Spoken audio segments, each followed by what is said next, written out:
So this is the topic that nobody has covered. YouTube पे आपको बहुत सारे वीडियोस मिल जाएंगे जिसमें लोगों ने आपको बताया है कि कनाडा का हेल्थ केयर सिस्टम कितना बेकार है, उसमें कितनी सारी कमियां हैं। आज के वीडियो में मैं आपके साथ शेयर करूंगा रियल चीजें, सॉल्यूशंस कि अगर आप किसी टाइप की मेडिकल इमरजेंसी के अंदर फंस जाते हो तो आपको क्या एग्जैक्ट स्टेप्स करने चाहिए, कीपिंग इन माइंड इस कंट्री का अमेजिंग हेल्थ केयर सिस्टम। इस वीडियो में मैं मेडिकल इमरजेंसीज की हर एक कैटेगरी के बारे में बात करूंगा and most optimal solution path बताऊंगा उस मेडिकल इमरजेंसी से बाहर निकलने के लिए। The very first category of medical emergency is going to be minor cuts और ब्रूजेस। फॉर एग्जाम्पल, अगर आप अपनी शिफ्ट पे काम कर रहे हो और आपको छोटा सा कट वगैरह लग जाता है, उस केस में the first thing that you need to do is, आप जहां भी काम कर रहे हो उस एम्प्लॉयर के पास फर्स्ट एड किट्स हमेशा होती हैं, तो मेक श्योर सबसे पहले आप उन फर्स्ट एड किट से अपना माइनर कट को ट्रीट कर लो इमीडिएटली। अगर आपके एम्प्लॉयर के पास नहीं है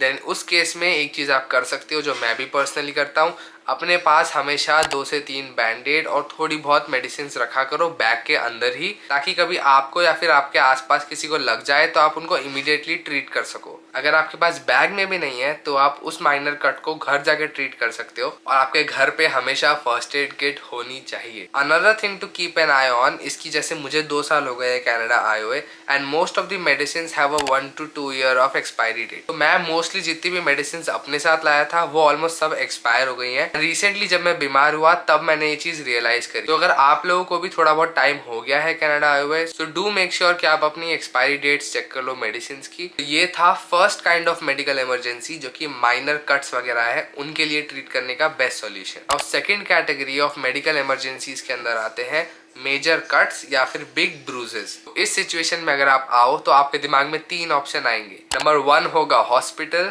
नंबर 2 होगा वॉक इन क्लिनिक और नंबर 3 होगा ट्रीट इट योरसेल्फ। तो सबसे पहले ये थर्ड वाले ऑप्शन को आप साइड हटा दो, क्योंकि छोटे मोटे कट्स के लिए तो एक बार को ठीक है, बट अगर आपके कट्स बड़े हैं तो please don't take a risk of treating it by yourself. Now अब बात करते हैं पहले 2 ऑप्शंस की। सो इन माय ओपिनियन, अगर आप इंडिया के लेवल के आसपास का भी ट्रीटमेंट चाहते हो देन उस केस में go with the second option which is walk-in clinic. Now why am I saying this? Now I am saying this because यहाँ पे हॉस्पिटल्स का सिस्टम बहुत ही ज्यादा मेस्ड अप है। कि अगर आपको फॉर एग्जांपल एक मेजर वुंड हुआ है तो उस केस में आप हॉस्पिटल के इमरजेंसी वार्ड में जाओगे। Now the sad part is, Canada में आप लोग जहां भी रहते हो वहां पे कोई ना कोई छोटे मोटे एक्सीडेंट्स रोज होते रहते हैं एंड अनफॉर्चुनेटली काफी सारे सीरियस कंडीशन वाले पेशेंट्स हॉस्पिटल्स आते रहते हैं। एंड इवन दो आपको एक मेजर कट हुआ होगा बट बिकॉज अदर जो पेशेंट्स हैं वो लाइफ या डेथ सिचुएशन में होंगे, इसलिए उन लोगों को आपके ऊपर प्रायोरिटी मिलेगी। नाउ एक कॉमन सेंस वाला इंसान बोलेगा कि ठीक है,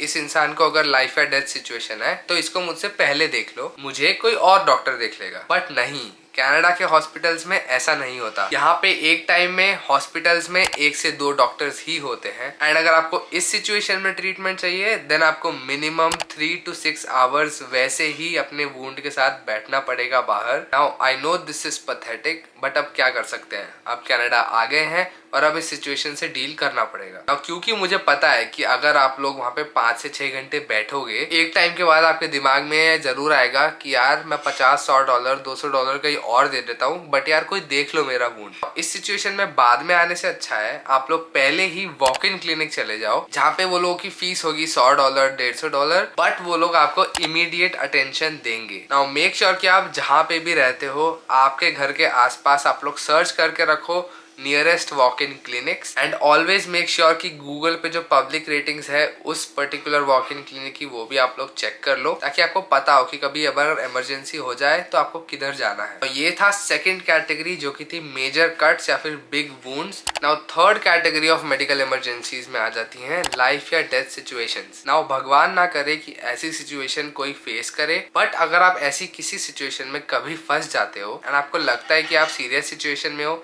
तो डू नॉट हेजिटेट कॉलिंग 911 या फिर अपने आसपास किसी को बोल दो 911 कॉल करने के लिए। एंड जब वो कॉल उठाए तो आप मेंशन कर सकते हो that you need an ambulance at this place urgently. And इस सिचुएशन में पैसा वैसा कुछ इंपॉर्टेंट नहीं होता है, the most important thing is your life. तो ज्यादा सोचना मत, just call N ambulance. And now is the little good part about Canada. तो यहाँ पे कोई भी छोटी से छोटी अगर इमरजेंसी हो जाती है तो बी इट एम्बुलेंस या फायर ब्रिगेड, ये सब हमेशा स्पॉट पे आने में बहुत ही ज्यादा फास्ट होती है। एंड अगर आप किसी भी तरह की जरूरत में हो गए and you dial 911, then it is guaranteed कि वहाँ पे एम्बुलेंस और फायर ब्रिगेड से जल्दी आ जाएंगे। And a very good thing here is कि जब एम्बुलेंस आएगी तो आपका ट्रीटमेंट उनके आते ही स्टार्ट हो जाएगा। एंड अगर आपको उनको हॉस्पिटल लेके जाना भी पड़े तो ऑन दी वे भी आपका ट्रीटमेंट जो है वो ऑलरेडी स्टार्ट हो गया होगा। प्लीज हमेशा मेक श्योर करो कि आपका मेडिकल इंश्योरेंस लेके रखो। ऑल्सो डबल चेक कि आपका मेडिकल इंश्योरेंस क्या क्या कवर करता है। अगर आप मेरी तरह आपकी पढ़ाई खत्म हो चुकी है तो आप एक थर्ड पार्टी मेडिकल इंश्योरेंस भी ले सकते हो। और स्पेसिफिकली वांट कि ये वीडियो आप अपने फ्रेंड्स के साथ जरूर शेयर करो, क्योंकि एक बच्चे को पता होना चाहिए कि उसके पास अगर इन 3 काइंड ऑफ मेडिकल इमरजेंसीज में कोई भी मेडिकल इमरजेंसी होती है